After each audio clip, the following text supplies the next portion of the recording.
ख्वाबों के साथ अपने सफर की शुरुआत करनी। वो ख्वाब जो मैंने देखे थे बनारस की गलियों में घूमते हुए, बनारस के घाट पे घंटों माँ गंगा को बैठ के देखना और सोचना कि मैं भी अपने वजूद के लिए लड़ जाऊंगी जमाने से और माँ गंगा की तरह खुद के लिए अपना रास्ता बना लूं। लेकिन क्या आसान एक मिडिल क्लास लड़की का अपने सपनों को पूरा करना? मुझे नहीं पता था इस सफर में मेरे दोस्त धोखा देंगे। मुझे नहीं पता था इस सफर में मैं खुद को खत्म करने की भी कोशिश करूंगी। मुझे नहीं पता था इस सफर में लोग मेरे चरित्र पर एक बड़ा सा क्वेश्चन मार्क लगाएंगे। बिल्कुल आसान नहीं है, लेकिन नामुमकिन भी नहीं था, क्योंकि मैं लड़ी, फिर हारी, फिर खड़ी और फिर मुझे जीत हासिल करने से कोई नहीं रोक पाया।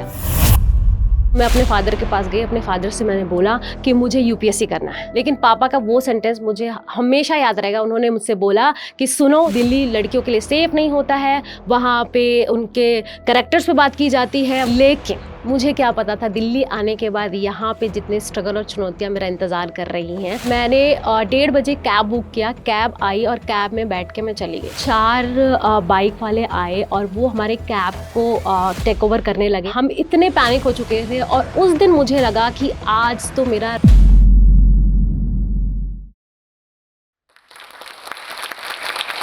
नमस्कार, मेरा नाम तोशी सिंह है, clinical cosmetologist, trainer and entrepreneur हूँ मैं। कैसे मैंने शुरुआती दौर में 4,000 से 40 लाख का सफर तय किया, कैसे मैंने ये सारी चीजें अचीव की, कैसे मैंने अपना बिजनेस सेटअप तैयार किया, तो उसके बारे में ये स्टोरी है। आप भी सुनेंगे तो आपको लगेगा कि हाँ, अगर ये लड़की कर सकती है, ये मोटिवेट कर सकती है और इसके पास कोई साधन ना होने से, ना फाइनेंशियली ना इमोशनली किसी तरीके का सपोर्ट ना होने के बावजूद भी अगर ये कर सकती है तो मैं भी अचीव कर सकती हूँ। सो मैं आती हूँ बनारस के एक ऐसे मिडिल क्लास फैमिली से जहाँ पे लड़कियों को बहुत अपॉर्चुनिटी नहीं है। सबसे पहले मैंने जो बेसिक एजुकेशन कंप्लीट की वो मैंने गवर्नमेंट स्कूल से कंप्लीट की। उसके बाद मैं बनारस आ गई और बनारस में मैंने अपना बेसिक एजुकेशन कंप्लीट किया, ग्रेजुएशन के बाद मेरे दिमाग में आया कि मुझे कुछ बड़ा हासिल करना है, कुछ बड़ा अचीव करना है। तो मैं अपने फादर के पास गई, अपने फादर से मैंने बोला कि मुझे यूपीएससी करना है।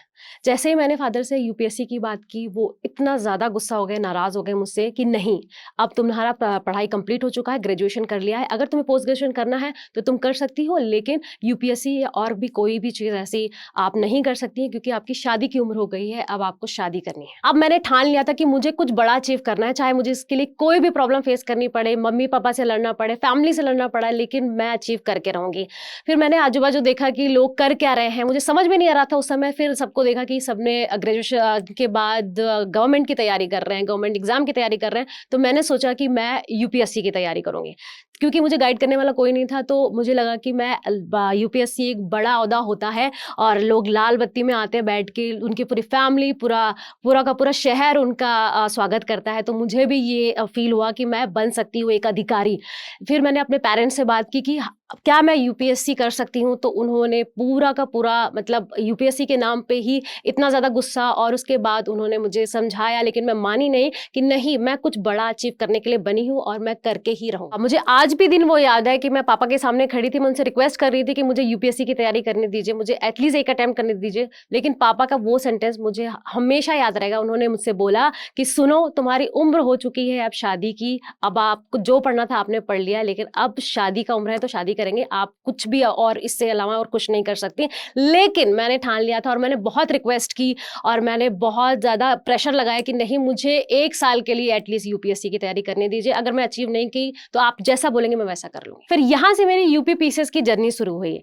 भाग्यवश मेरा 1 साल के अंदर ही यूपी पीसीएस का प्रीलियम मैंने क्वालिफाई कर लिया। प्रीलियम क्वालिफाई करने के बाद मुझे ऐसा जोश आ गया कि अब तो मैं अधिकारी बन के रहूँगी, और मेरे पेरेंट्स भी बहुत खुश हो गए कि इसकी पीटी भी निकल गई। इसके बाद मुझे और ज़्यादा एडवांस की मेंस देने के लिए, लेकिन बनारस में ऐसा कोई एटमॉस्फेयर नहीं था कि मेंस में दे पाऊँ। इसके लिए फिर मैंने अपने पेरेंट्स को और प्रेशर किया कि मुझे प्लीज़ दिल्ली जाने दीजिए, दिल्ली जाके मुझे प्रॉपर मेंस की तैयारी करनी। हो सकता है मेरा फर्स्ट अटैम्प्ट में ही यूपी पीसीएस निकल सकता है। तो उसके बाद पापा बहुत नाराज़ और ज़्यादा हुए कि मैंने तुम्हें तैयारी करने के लिए बोला, लेकिन अब दिल्ली जाके मेंस की तैयारी मैं नहीं करा सकता, क्योंकि दिल्ली लड़कियों के लिए सेफ नहीं होता है, वहाँ वहाँ पे उनके कैरेक्टर्स पे बात की जाती है, वहाँ पे आप जाएँगी, अकेले रहेंगी और हमारी फैमिली में अलाउड नहीं है, हम मिडल क्लास फैमिली से हैं, आपकी शादी भी करनी है, अगर आपके बारे में कोई बात हो जाती है या कुछ हो जाता है तो उसकी रिस्पॉन्सिबिलिटी कौन लेगा? तो उन्होंने मेरा जो सपना था वो पूरी तरीके से तोड़ दिया था, उन्होंने मना कर दिया था कि नहीं जानी है।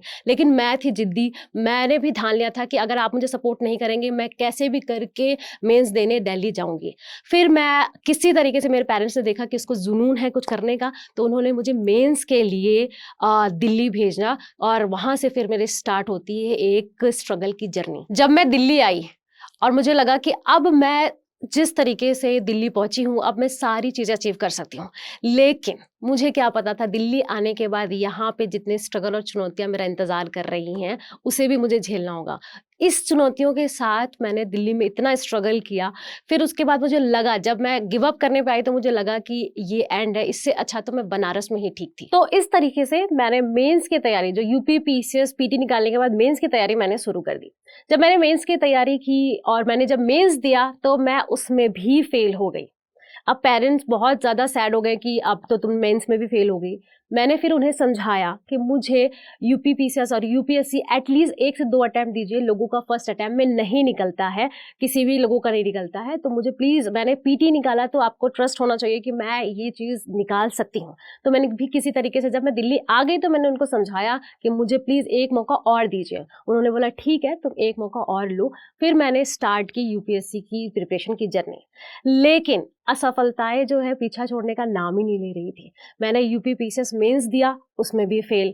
यूपीएससी पीटी दिया, फर्स्ट अटेम्प्ट उसमें भी फेल। फिर मैंने यूपी पीसीएस पीटी दिया, उसमें भी फेल।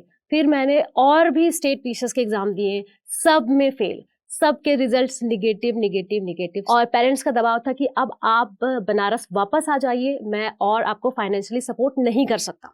अब फाइनेंस ना होना, कोई सपोर्ट नहीं था, अब मैं कैसे तैयारी करूँ? क्योंकि मेरे पास कोई ऐसा स्किल नहीं था कि मैं उससे अपने रोज़गार स्टार्ट कर सकूँ या कोई काम स्टार्ट कर सकूँ। अब हर चीज़ धुंधली दिख रही थी, मुझे बिल्कुल कोई विज़न ही नहीं दिख रहा था कि मैं आगे क्या करूँ? फिर मैं घबराने लगी और इसी सब की वजह से, क्रिटिसिज़्म की वजह से और जितने भी लोगों के प्रेशर की वजह से मुझे डिप्रेशन और एंग्ज़ायटी होने लगी। डिप्रेशन और एंग्ज़ायटी इतना ज़्यादा बढ़ गया था 2018 में, मैंने 3 साल की जो जर्नी यूपीएससी में की, इसमें इतना ज़्यादा बढ़ गया था कि मुझे साँस आना बंद हो चुका था। मैं साँस नहीं ले पा रही थी, मेरे जो हार्ट बीट थे बीच-बीच में वो बंद हो जा रहे थे और मेरे हाथ-पैर पूरे काँपने लग रहे थे। सिर्फ़ और सिर्फ़ इस घबराहट में कि क्या मैं इस फेलियर फ़ेज़ के साथ अपने माता-पिता को फ़ेस कर पाऊँगी, मैं सोसाइटी को फ़ेस कर पाऊँगी। मैंने जो सपने देखे थे वो तो पूरी तरीके से ख़त्म होते नज़र आ रहे हैं, सब कुछ ख़त्म हो चुका है।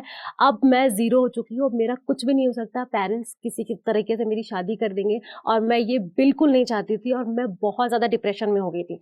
डिप्रेशन में मैं ऐसी चली गई कि मुझे सुसाइडल थॉट आने लगा और मैं सुसाइड करने की भी कोशिश की। अब 2019 आ चुका था और पेरेंट्स बहुत दबाव कर रहे थे कि तुम्हारा एज बढ़ रहा है, मुझे तुम्हारी शादी करनी है। लेकिन मेरे अंदर एक जुनून था कि नहीं, मुझे कुछ करना है। मैं भले एक जगह फेल हुई हूँ, लेकिन मैं हो सकता है किसी और फील्ड में भी कुछ अचीवमेंट हासिल कर लूँ। मुझे लेकिन कुछ भी विज़न दूर-दूर तक नहीं दिख रही थी। मेरे अंदर एंग्ज़ायटी और डिप्रेशन इतना हावी हो चुका था कि मैं लोगों को फेस करने में डरती थी और सुसाइडल थॉट तो इतना ज़्यादा हो चुका था कि अब नहीं, आज नहीं, कल मैं सुसाइड कर ही लूँगी। लेकिन जो ये सुसाइडल थॉट था उसने मुझे सिर्फ़ ये करने से रोका था कि मैं शायद एक होप में थी कि शायद मैं बच सकती हूँ या मैं कुछ अचीव कर सकती हूँ। ख़ैर, कहानी को आगे बढ़ाते हैं। तो मेरा जो शुरुआत होता है बिज़नेस का वो होता है कॉस्मेटोलॉजी कोर्स सीखने का, क्योंकि मेरा स्किन में इंटरेस्ट बहुत ज़्यादा था। मैं खुद के स्किन केयर में बहुत ज़्यादा इंटरेस्ट रहती थी। मुझे ब्यूटी में बहुत इंटरेस्ट था, मेकअप में बहुत इंटरेस्ट था। तो मैंने सोचा कि मैं स्किल सीख के ब्यूटी इंडस्ट्री का मैं इसमें कुछ अचीव कर सकती हूँ। लेकिन मुझे कोई सपोर्ट करने वाला नहीं था या मेरी कोई फैमिली बैकग्राउंड नहीं थी इस फील्ड में कि मुझे कोई सपोर्ट मिल सके। मैंने पापा से छुपा के या मैंने किसी को नहीं बताया कि मैंने 50,000 का उधार लिया था अपने दोस्तों से, किसी से 5,000 का, किसी से 15,000 का, किसी से 10,000 का। तो मैंने इस तरीके से 50,000 कलेक्ट किए कि मैं एक कॉस्मेटोलॉजी कोर्स सीखूंगी और जिसमें मुझे लगता है कि मैं अच्छा कर सकती हूँ। तो जब मैंने स्टार्ट किया तो उसमें भी जर्नी मेरी बहुत स्टार्टिंग जर्नी ही मैं बोलूँगी स्ट्रगल से भरा था। स्ट्रगल के साथ साथ मेरे साथ कुछ ऐसे धोखे भी हुए जो कि मेरे लिए अच्छा साबित नहीं हुआ। मैंने एक जगह इंस्टीट्यूट में एडमिशन लिया जहाँ पे फीस थी 25,000 रुपए। वहाँ पे आपको जो ब्यूटी इंडस्ट्री कॉस्मेटोलॉजी कोर्स है या परमानेंट मेकअप कोर्स है या आपको इस तरीके की जो स्किल कोर्स है वो सिखाने के लिए। लेकिन जैसे ही मैंने पैसे जमा किए, दूसरे दिन जब मैं क्लास लेने जाती हूँ, वो इंस्टीट्यूट वहाँ से गायब। मेरे 25,000 जो पैसे थे वो सारे के सारे पानी में चले गए और मैं उनके सीढ़ी पे बैठ के, उनके ऑफिस की सीढ़ी पे बैठ के वहाँ पे सिर्फ और सिर्फ रो रही थी, घबराई हुई थी और मैं बहुत परेशान थी और पैनिक थी। सिर्फ और सिर्फ वहाँ दिन भर बैठ के मैंने वहाँ पे 12 घंटे बैठ के रोया था कि मेरे 25,000 रुपए पानी में चले गए। अब मैं कहाँ से दूंगी इंस्टीट्यूट का फीस या मैं कैसे सीखूंगी। फिर उसके बाद मैंने एक इंस्टीट्यूट में गई और उन्होंने मुझे फिर कोर्स सिखाया, एक बेसिक कोर्स ही सिखाया। लेकिन मेरा कम्युनिकेशन अच्छा होने की वजह से या स्मार्टनेस की वजह से मैंने उस स्किल पे बहुत मेहनत की। 12-12 घंटे, 14-14 घंटे बैठ के मैं सीखती थी, करती थी, प्रैक्टिस करती थी और 1 महीने से 1.5 महीने के अंदर ही मैंने बहुत अच्छा अचीव कर लिया था, बहुत अच्छे से स्किल्ड हो चुकी थी। जैसे ही मैंने सीखा, कॉस्मेटोलॉजी का कोर्स किया, उसके बाद कोविड आ गया। मेरे सारे के सारे सीखे हुए स्किल फिर से ज़ीरो हो गए। सो जब कोविड आया तो घर वालों ने प्रेशर देना स्टार्ट कर दिया कि अब आप घर आ जाइए, क्योंकि कोविड है, हर कोई घर जा रहा है। तो मुझे अपना हॉस्टल छोड़ के घर आना पड़ा क्योंकि फाइनेंशियली सपोर्ट ज़ीरो हो चुका था, पेरेंट्स ने पैसे देना बंद कर दिया था। तो मैं घर आ गई पूरा का पूरा बैग उठा के, सारी चीज़ें लेके। और जब मैं घर आई तो मैं 1 महीने तक तो मैं बेड से ही नहीं उठी, बिकॉज़ मुझे इतना डिप्रेशन हो चुका था कि बस अब सब चीज़ खत्म है। भले ही एंग्ज़ायटी और डिप्रेशन की मेडिसिन ले रही थी, मैं सर्वाइव कर रही थी, मैं सीख रही थी, लेकिन अंदर ही अंदर वो जो फेलियर होने वाला जो फीलिंग थी, वो कहीं न कहीं बाहर नहीं निकल रही थी। और अब मुझे लग रहा था कि मैं तो यूपीएससी में फ़ेल हो चुकी हूँ, तो अब इस इंडस्ट्री में भी मैं फ़ेल हो जाऊँगी। और उस समय बहुत ज़्यादा ही मैं डिप्रेशन में थी। लेकिन ख़ैर थोड़ा-सा कोविड का टाइम गया और अगस्त का महीना आया और मैंने फिर पेरेंट्स से बोला कि अब मैंने एक्चुअली ये कोर्स किया हुआ है, मैंने उनको बताया। तो उन्होंने पूछा मुझसे कि आपको पैसे कहाँ से मिले? क्योंकि आपके पास कोई फाइनेंशियली सपोर्ट तो था नहीं। तो मैंने बताया उन्हें कि मैंने अपने फ्रेंड से उधार लिए। तो उन्होंने बोला आपने उधार क्यों लिया हमसे बिना पूछे? मैंने कहा आप सपोर्ट नहीं कर रहे थे इसलिए मैंने उधार लिया। फिर उसके बाद मैंने कहा कि मैंने उनसे कमिटमेंट किया है कि जब मैं अर्निंग करने लगूँगी तो मैं आपका उधार उतार दूँगी। फिर उन्होंने बोला ठीक है, आपकी प्रॉब्लम है ये आप ही समझिए। मेरे पेरेंट्स ने बोला हम इसमें आपका कोई सपोर्ट नहीं कर सकते। मैंने कहा ठीक है। एक दिन मेरे पेरेंट्स जो थे, 2 सितंबर की बात थी, वो मुंबई गए हुए थे और मैं सिर्फ़ और सिर्फ़ घर पे अकेले थी। मेरे पेरेंट्स मेरे भाई-बहन दोनों लोग और मैं घर में अकेली थी। और मैं उठी मॉर्निंग में और मुझे ऐसा फ़ील हुआ, मैंने शीशे में अपना चेहरा देखा और मैं चेहरा देख के रोने लगी और मैंने बोला कि तुम किस लिए पैदा हुई? मैंने अपने आप से बहुत सारे क्वेश्चन पूछे। फिर अचानक से मैंने एक अपने फ्रेंड को फ़ोन किया कि क्या तुम मेरा दिल्ली का टिकट कटा सकते हो? तो उन्होंने बोला ठीक है, मैं आपका दिल्ली का टिकट निकाल दे रहा हूँ। उन्होंने मुझसे कुछ नहीं पूछा, वो बहुत ही मेरे सपोर्टिव फ्रेंड रहे। तो उन्होंने निकाला और मैं दिल्ली आ गई। मेरे जेब में एक भी रुपए नहीं थे, मेरे पास पैसे नहीं थे, मेरे पास इमोशनली सपोर्ट नहीं था, मेरे पास घर नहीं था रहने के लिए। अगर फाइनेंशियली सपोर्ट ना हो तो चलेगा, लेकिन रहने के लिए एज़ अ वुमन मेरे पास घर नहीं था, मेरे पास कोई सेफ्टी नहीं थी, कोई सिक्योरिटी नहीं थी। मैं सिर्फ़ अपना एक बैग ली और मैं वापस आ गई। मुझे ये नहीं पता था कि मैं आगे क्या करूँगी, कैसे करूँगी, क्या होगा मेरे साथ। तो 3 से 4 दिन तो मेरा समय ऐसे ही बर्बाद हुआ और कोई दूर-दूर तक चीज़ें नहीं दिख रही थी कि मैं क्या कर पाऊँगी, मुझे जॉब भी नहीं मिल रही थी। अगर मुझे उस समय 5,000 का भी जॉब मिलता, 4,000 का भी जॉब मिलता, तो भी मैं रेडी थी करने के लिए कि मेरा बस दिल्ली में किसी तरीके से सर्वाइवल इश्यू सॉल्व हो जाए। तो फाइनली एक सैलून में मुझे जॉब मिलती है सिर्फ़ और सिर्फ़ 4,000 रुपए की। फिर भी मैंने सोचा कि मैं करती हूँ, कुछ नहीं मेरा रहने का या खाने का कॉस्ट तो निकलेगा। तो मैंने वो 4,000 का जो सैलरी था वो मैंने देखा नहीं कि कितना है, मैंने स्टार्ट कर दिया। मैंने कॉस्मेटोलॉजी कोर्स किया था जिसमें सैलरी पैकेज 25,000 से स्टार्ट होती है और मैंने शुरुआत की थी सिर्फ़ और सिर्फ़ 4,000 से। मैंने 1 महीने जॉब किया, मेरा खाने का और रहने का थोड़ा प्रॉब्लम सॉल्व हुआ क्योंकि मैं कुछ दिन और रहने के लिए उन्हें पैसे दे चुकी थी। इसके बाद फिर मैंने एक्सप्लोर किया तो परमानेंट मेकअप एक कोर्स होता है जो उस समय काफ़ी हाइप में था और उस कोर्स में मैं बहुत अच्छी थी, मेरे स्किल बहुत अच्छे थे। तो ऐसे सर्च करते समय एक वुमन से मेरी मुलाकात हुई जो कि परमानेंट मेकअप की डीलर थी वो। तो उन्होंने मुझे कॉल किया कि मुझे एक ट्रेनर चाहिए। एक्चुअली मैंने उनसे पहले ही कोऑर्डिनेट किया था कि मुझे प्रोडक्ट के रिगार्डिंग मुझे परमानेंट प्रोडक्ट और एक्सटेंशंस प्रोडक्ट चाहिए। तो उन्होंने देखा कि अपने ये व्हाट्सएप प्रोफाइल पे इसने ट्रेनर भी लिखा हुआ है, क्योंकि मैं जहाँ पे जॉब कर रही थी वहाँ पे मेरा कम्युनिकेशन और पर्सनालिटी अच्छी थी, तो वहाँ पे मैम मुझे कुछ सिखाने के लिए भी या कोऑर्डिनेट करने के लिए भी कभी-कभी अपने स्टूडेंट्स दे देती थी। तो मैंने अपने इंस्टाग्राम पे और व्हाट्सएप पे लिख दिया था कि I am cosmetologist and trainer. तो ट्रेनिंग देने की जो शुरुआत है वहाँ से हुई। फिर वहाँ से मेरा कॉन्फिडेंस बूस्ट होने लगा, मैं ऑल ओवर दिल्ली में फेमस होने लगी। फिर एक बहुत छोटी सी चीज़ मेरे दिमाग में आई कि इतने सारे सैलून हैं और मैंने उनको काम करते हुए देखा था प्रोडक्ट्स में, तो मैं भी प्रोडक्ट सेलिंग कर सकती हूँ। तो सबसे पहले जो मेरी शुरुआत थी वो परमानेंट प्रोडक्ट सेलिंग की थी और उसके साथ ट्रेनिंग फ्री देने की थी। तो शुरुआती दौर में मैंने क्या किया कि ट्रेनिंग दिया और परमानेंट मेकअप के प्रोडक्ट साथ में बेचने लगी। तो यहाँ से जो मेरा एक बेसिक न्यू है स्टार्ट हुआ। मेरी जो फर्स्ट मंथ की सैलरी थी वो 4,000 थी और सेकंड मंथ की सैलरी मेरी 50,000 थी। फिर उसके बाद उनके साथ मैं 6 महीने काम की और फिर 6 महीने बाद वो किसी और के साथ पार्टनरशिप कर ली और उन्होंने मुझे जो है बायकॉट कर दिया कि नहीं, मुझे अब तुम्हारी ज़रूरत नहीं है, मुझे कोई और ट्रेनर मिल गई है। मैं वापस से जहाँ पे मैं 50,000 रुपए मंथली कमा रही थी वहाँ से फिर मैं ज़ीरो पे आ गई, क्योंकि ट्रेनिंग देने और उनका काम करना वो उनके साथ मेरा कोलैबोरेशन था, क्योंकि मैंने कुछ अलग से नहीं किया था कुछ, तो उसके बाद ज़ीरो हो गया सारी चीज़ें। फिर मैं घर बैठ गई, लेकिन फिर मैंने सोचा कि मेरे पास ट्रेनिंग की स्किल है, तो मैं सैलून के नंबर निकाले। मैंने पूरा ऑल ओवर इंडिया के जो सैलून थे उनके नंबर निकाला। मैंने कॉलिंग करना स्टार्ट की कि मैं आपको ट्रेनिंग दूंगी विथ किट। अगर आप किट परचेस करते हो तो आपको परमानेंट के जो मेकअप के कोर्स की ट्रेनिंग है वो टोटली फ्री होगी।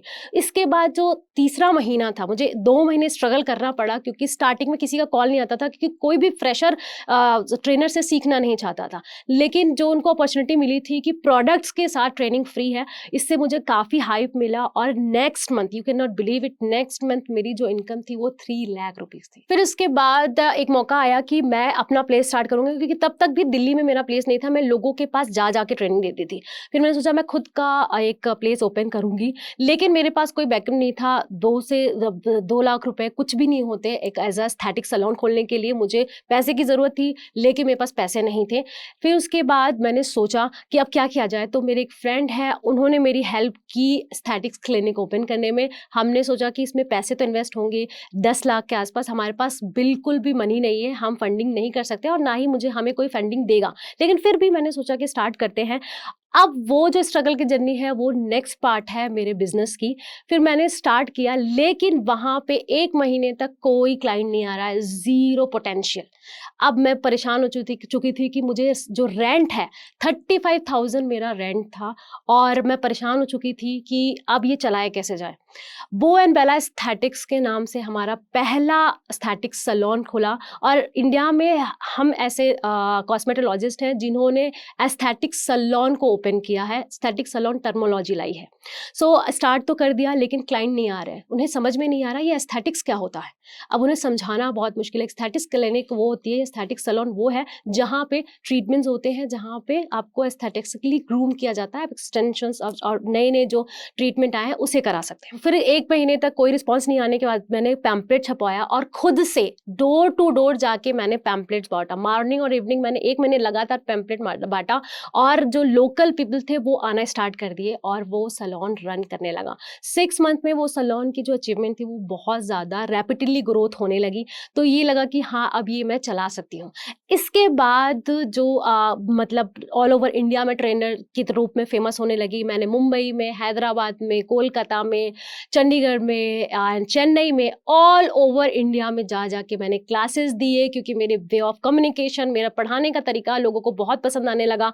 तो ऑल ओवर 2022 में मैं इंडिया की टॉप 5 कॉस्मेटोलॉजिस्ट बनी और उसके बाद तो फिर मेरे जो दरवाजे हैं वो खुलते चले गए। फिर मैंने oebeautifulnaam.com के नाम से मैंने एक वेबसाइट लॉन्च किया, जहाँ पे हमारा अर्बन डर्मा के नाम से प्रोडक्ट्स आते हैं। सुनने में तो लग रहा है कि ये तो बहुत जल्दी अचीवमेंट कर ली, इनको मंथली रैपिडली ग्रोथ मिला, लेकिन ये इतना आसान नहीं था। मैं ऑल ओवर इंडिया ट्रेनिंग देने जाती थी, लेकिन वहाँ पे सिक्योरिटी और सेफ्टी का बहुत बड़ा इशू था मेरे लिए। मेरे पेरेंट्स डरते थे कि ये रात को बाहर जाती है, कुछ हो ना जाए इसके साथ, और हुआ भी वैसा ही। एक दिन की बात थी, मुझे मुंबई क्लास लेने जाना था और मैंने 1:30 बजे कैब बुक किया, कैब आई और कैब में बैठ के मैं चली गई। मैं जैसे ही थोड़ा आगे बढ़ी, पीछे से 4 बाइक वाले आए और वो हमारे कैब को टेक ओवर करने लगे और वो हमारे गाड़ी पे ज़ोर-ज़ोर से हाथ मार रहे थे कि इसको खोलो, दरवाज़ा खोलो, दरवाज़ा खोलो। और हम इतने पैनिक हो चुके थे और उस दिन मुझे लगा कि आज तो मेरा रेप होना तय है, क्योंकि उनके पास बहुत सारे हथियार थे और वो ऑलमोस्ट मतलब हमें मतलब मारने के लिए, हमें हर्ट करने के लिए कुछ भी ऐसा था। और एज अ वुमेन मैं अनसेफ इतना ज़्यादा फील करने लगी कि मैं वहाँ बैठ के रोने लगी। और कैब वाले भैया ने कहा कि मैम आप नीचे उतर जाइए, मैं आपको छोड़ के जा रहा हूँ। उस समय मैं इतनी घबरा गई, मैं उनसे गिड़गिड़ाने लगी कि भैया प्लीज़ मुझे छोड़ के मत जाइए अकेले, नहीं तो ये तो मेरे साथ बहुत बुरा हो जाएगा, मेरे साथ बहुत गलत हो जाएगा। तो उसने क्या किया कि गाड़ी को बहुत स्पीड में बढ़ाई और जैसे स्पीड में गाड़ी बढ़ाई, थोड़ा आगे जाके कुछ गार्ड बैठे हुए थे, पुलिस नहीं थी, गार्ड थी। उनके साथ उनको मैंने दरवाज़ा खोला, शीशा खोला कार का, और मैं चिल्लाने लगी कि भैया बचाओ, बचाओ, बचाओ। तो जब मैंने चिल्लाया तो वो हमारे पास आए, उनको देख के जो बाइक वाले थे और वो भाग गए। तो वो जो इंसिडेंट था, मुझे लगा कि सिक्योरिटी और सेफ्टी वुमेन के लिए कितना ज़रूरी था। अगर मैं सेफ्टी नहीं रखती तो डेफ़िनेटली उस दिन तो पक्का मेरे साथ कुछ न कुछ गलत होना तय था। ये इंसिडेंट बताने का मेरा पर्पस ये था कि जब एक वुमेन कुछ अचीव करने के लिए बाहर निकलती है और एंटरप्रेन्योरशिप करने के लिए बाहर निकलती है, तो उसे क्या-क्या फेस करना पड़ता है। लेकिन आज जो दिन है, वहाँ पे मेरी फैमिली सपोर्ट कर रही है, मेरा एक नाम है ऑल ओवर इंडिया, और जो मेरी अचीवमेंट है बिज़नेस की, वो डे बाय डे बढ़ रही है। हमारे ऑल ओवर इंडिया में 4 टू 5 फ्रेंचाइज़ीज़ हैं और जो हमारा कोर्स है, वो ऑनलाइन कोर्स भी अवेलेबल है एज़ अ कॉस्मेटोलॉजी कोर्स, और मेरे प्रोडक्ट्स भी हैं, मेरे वेबसाइट है जहाँ पे ढेर सारे प्रोडक्ट्स मैंने लॉन्च किया है अर्बन डर्मा के नाम से। एंड अब हम और आउटलेट 2025 में कम से कम पूरे ऑल ओवर इंडिया में 15 आउटलेट खोलने का हमारा प्लान है। तो जो जर्नी मैंने स्टार्ट की थी 4000 से, आज 2024 में 40 लाख टर्नओवर के साथ ईयरली है। और नेक्स्ट ईयर हमारा प्लान है कि इसको हम CR में, मतलब ऑलमोस्ट 4 करोड़ में लेके जाने का, और ये डेफिनेटली मैं अचीव कर पाऊंगी। 40 लाख का जो टर्नओवर है वो बहुत बड़ा अचीवमेंट तो नहीं है, लेकिन 40 लाख से 400 करोड़ का जो टर्नओवर है वो कब मैं अचीव कर लूँगी वो किसी को नहीं पता। आखिर में मैं यही कहूँगी, माँ गंगा के घाट पे बैठ के मैंने जो सपना देखा था वो मैंने अचीव कर लिया है।